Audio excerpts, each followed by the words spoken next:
Police in Burundi have fired tear gas at activists protesting against President Pierre Nkurunziza's decision to run for a third term in office. The security forces have also stopped private radio stations from doing live broadcasts about the demonstrations. Thousands have defied a ban on protests to take to the streets of the capital Bujumbura for a second day.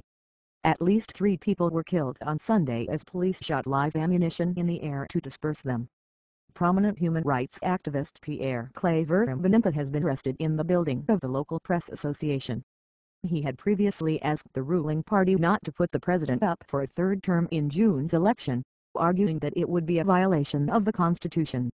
In the Cibitoke neighborhood, where some of the most violent clashes have been taking place, thousands came out to protest. The road was black from burnt tires. Riot police and soldiers were everywhere. Protesters told us the police had been firing live rounds, and handed us a bullet case for proof. The presidency denied security forces ever used live fire. In the same neighborhood, a young man told us his father was killed on Sunday by people he believes are pro-government militiamen. If this is true, it is the type of development that many have been dreading, the involvement of armed civilians in the electoral road. At his nomination by a special Congress of the governing CNDD-FDD on Saturday, President Nkurunziza warned, "Whoever wants to create problems with the ruling party elected by the people, he'll find himself in trouble," Reuters reported. The United States has condemned the president's bid for a third term, saying in a press statement that the country is losing an historic opportunity to strengthen its democracy.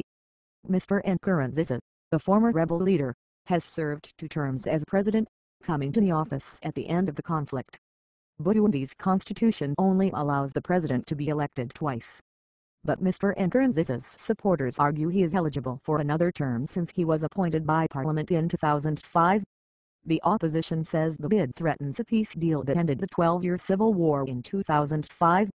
More than 300,000 people died in the conflict between the minority Tutsi-dominated army and mainly Hutu rebel groups, such as Mr. Nkurunziza's CNDD-FDD.